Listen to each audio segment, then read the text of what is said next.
one French fry equals the toxicity of one cigarette. Doctors do learn what dietitians learn, but that's very limited. What we do learn is most of it is not true. Never before in history, to my knowledge, had an entire organization done the deal with the devil, which they did. Kids born in the year 2000 were going to live to be 120. And I was like, that's not what I'm seeing. I'm seeing a health catastrophe unfold. So today I invited Dr. Kate Shanahan to talk about an important topic, seed oils. So welcome, Dr. Kate. I really appreciate you being on here. Thank you so much, Eric, because this is such an important topic, and I am so delighted to be able to speak about this with you. Yeah, and the reason I wanted to bring you on is because you're basically the first person to really bring this kind of mainstream, this really important point on some of the dangers of seed oils. But I just want to very quickly give us a little summary on, you graduated in 1994, right? Yes, from medical school, yes. Medical school. So in school, I'm sure they don't probably give you a lot of information on nutrition or even food therapy, right? Am I correct? We had a nutrition course. We learn what dietitians learn. Doctors do learn what dietitians learn, but that's very limited. What we do learn is most of it is not true. So I'm sure you've had people discussing before. Salt doesn't cause hypertension. Fat doesn't make you fat. Sugar's not the ideal fuel for our cells. So, most of what we learn about nutrition is actually misinformation. And so it's dangerous. And so doctors are actually dangerous if you're trusting your doctor's nutrition advice, you're going to end up sick. Yeah, even if they bring up the topic, because I don't even remember any doctor that I've ever been to ask me, okay, so the first question is, what have you been eating? Yeah, they'll bring it up, if your cholesterol is high, which isn't actually a problem, that it's a problem they've invented. Like, they'll bring it up under limited circumstances, but the medical doctrine is not to look for real root causes. And so that's what really lights a fire under my parts about getting the word out here, because if we could get to the root cause, we can fix everything. And I've seen it happen, hundreds of times personally and thousands of testimonials now, as I'm sure you have, since you give similar advice. But the degree of, how powerful it is, and just how much we can prevent, it's just so exciting. And it's so simple if you boil it down the way that I do in my latest book, Dark Calories. I got your book, and it just is, I love the title of the book, Dark Calories, because it just pulled me right. I'm like, oh, what's that all about, right? So I have a series of questions I want to ask you, and I want to dissect this topic, starting from, how can you possibly take seed oils, which is very unstable? What do they do to preserve it? So the oil actually is problematic because they initiate the formation of toxins, and that there is no preservation. What's happening is invisible toxicity is developing in the bottle. Most of us can't even detect what would be a signal that these oils are no good, which is called rancidity, which is different from oxidation. It's oxidation. So these oils are not necessarily, are they rancid or are they oxidized? They are both. Okay. And it depends on the time frame you're talking about. So the oils that are bad are all seed oils that have these unstable fatty acids, as you mentioned, but they have also been refined, bleached, and deodorized.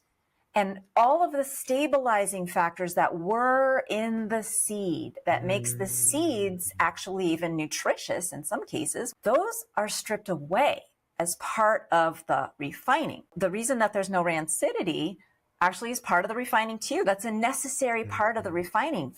And it's actually the free fatty acids that make it rancid. So things like olive oil can also go rancid, right? But they take a longer time because they've got the stabilizing factors and they've got the better fatty acids.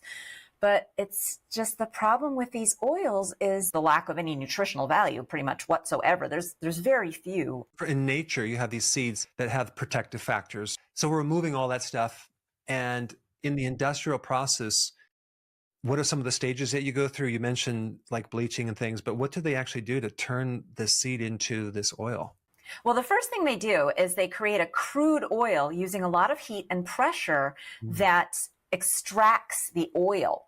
And this process can be done with what they call cold pressing. Once it's kickstarted, you cannot stop it.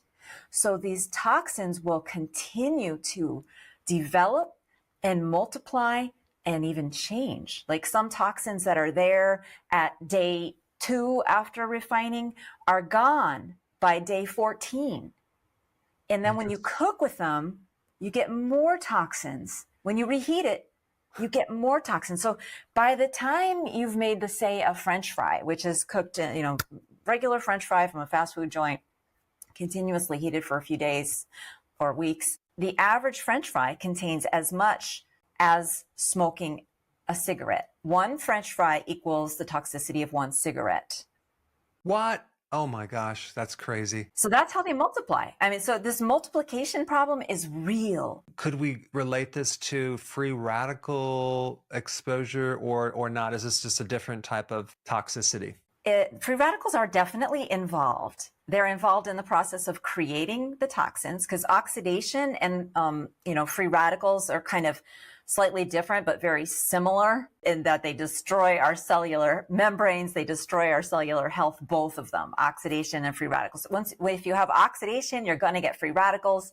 If you have free radicals, you're going to get oxidation. So when we're consuming this seed oil, what is it actually doing to our membranes? The toxins that form in the bottle, that form when we cook with seed oils, that form in our foods when we cook with seed oils, those toxins have the capacity to damage our cell, and it just will not function because these oxidation reactions are the very thing that triggers the inflammatory response system. You see this on your skin, right? With a sunburn, actually, is the simplest form of visible membrane oxidation damage.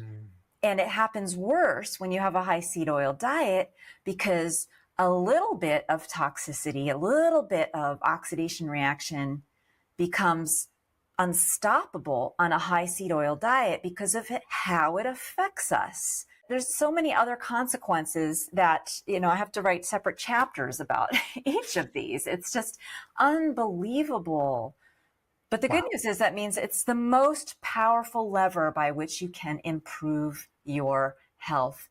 And none of this is something that I learned in medical school, let me go without saying, right? This is all stuff I had to figure out because I wanted to be able to help my patients, really, truly help them. And I didn't feel like drugs were doing much. What initially got you to start looking outside the box? Was there something that occurred? I met a family, a 4-generation Hawaii family, and the grandmother this was the great-grandmother who had brought in her great-grandson. And she was in her 80s and in stellar health. Her chart was about 5 pages thick, coming in for, tetanus shots and stitches.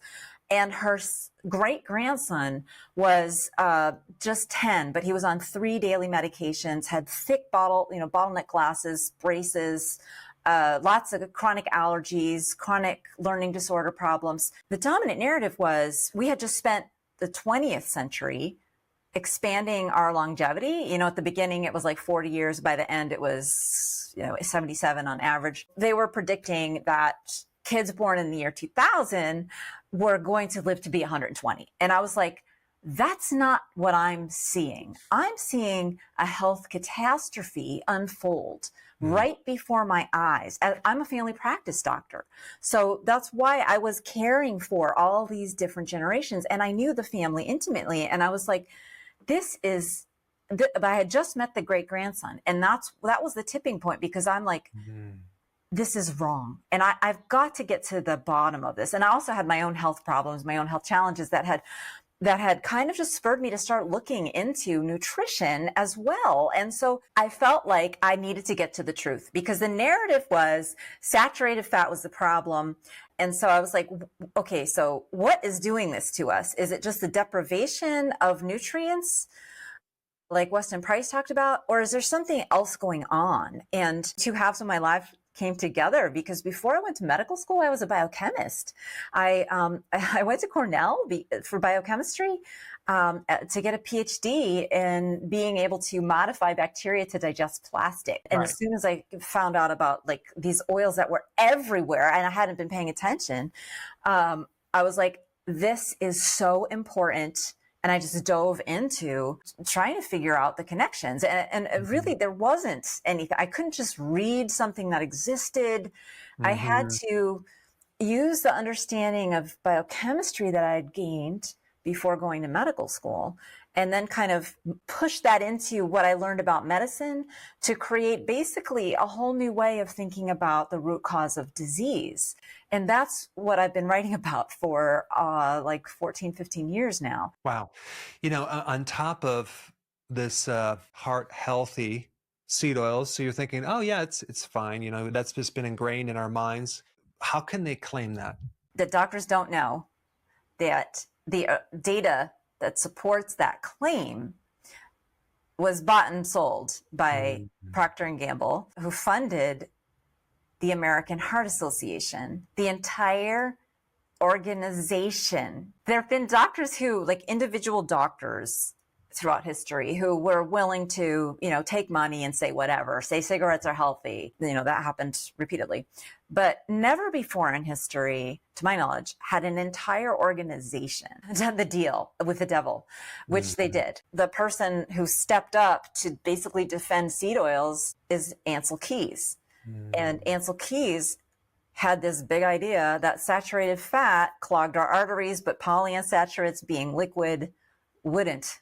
I mean, really, it was really that simplistic and frankly stupid idea. That's not how the body works. He wasn't a medical doctor, but he went around the world with all this money that Procter & Gamble gave him, creating just reams and reams of paperwork that passes for evidence because nobody reads it. Like when I look at it and when I read it myself, I was like, I can't believe this stuff ever got published. It's basically random musings and rantings. There's nothing systematic about it, and it contradicts itself because there's other authors who disagreed with Keys because he was kind of a jerk. And he was trying to gaslight everybody that was working with him into going along with his theory, but the evidence wasn't showing his theory was right. Wasn't there another book called The Prudent Diet that was pushed at that time? The American Heart Association got behind this other doctor who was promoting his diet book, which was full of seed oils and margarine, you know, because he saw the trend coming, right? He was connected, they were interconnected buddies. And he was like, oh, okay, great. So this is the trend. So let's jump on this trend. I'm going to write a book that basically the American Heart Association, you know, supported. There was mutual interest. They supported each other. And it became wildly popular to avoid saturated fats thanks to that book, which again, no evidence, but it was so promoted and popular that it radically changed what Americans ate forever. This is going to go down in history, unfortunately. I don't know when there's going to be class action suits. You know, like trans fats have been around for like 100 years, and they finally says, okay, now it's bad after 90 years. My goal is just on a grassroots level to get people to be aware of this and start to avoid it and do the alternative things. But what about the relationship between seed oils and insulin resistance? Is there a connection there? This is so important. And this is what I call my energy model of insulin resistance, because insulin resistance is nearly ubiquitous in this country. Something close to 99% of the population was found to be insulin resistant on a large survey done in the year 2006, and it's probably worse. But nobody knows what the root cause of insulin resistance is. And people are talking about it being carbohydrates. And I would say that that's not what the science suggests. It boils down to the fact that your body fat, when you've been filling it up with the polyunsaturates from seed oils does not give your mitochondria the fuel that they need, and it can actually hurt your mitochondria. I just want to just pause there because this is like very interesting. We consume fats, we consume carbs that turn into fats, but seed oils, I just, people assume, well, they're just burned up as energy, right? Just burned up just like any other fuel. Right. But that's not true. That's not true. Wow. So they get stored somewhere in the fat cell or something, and our bodies can't use it effectively, or?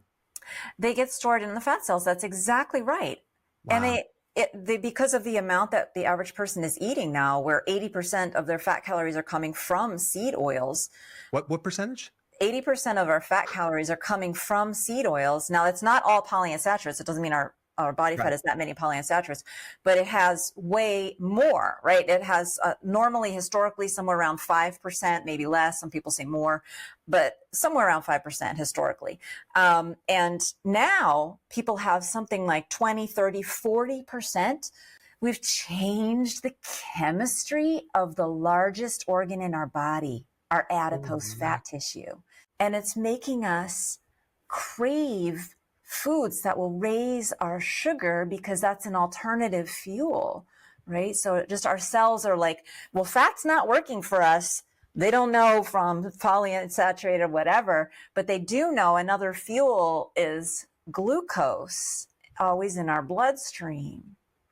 And that's the key to understanding this connection between seed oils and obesity, and seed oils and insulin resistance, and seed oils and all metabolic diseases. Wow. Right? That's the key. I'm developing an app to pick up and scan and be able to identify seed oils in foods because it's in mayonnaise, it's in dressings, it's in pretty much all the restaurants. You can't find a restaurant without them cooking something in seed oil. Yes. So that's why in the back of Dark Calories, I give people a script to say to different restaurants in different settings. Like I help you navigate this because it is a minefield. The entire world wants to shove these oils down your throat. They don't care. It's cheap. There's all these excuses they use, high smoke point, neutral, nobody's allergic to it, like peanut oil, for example.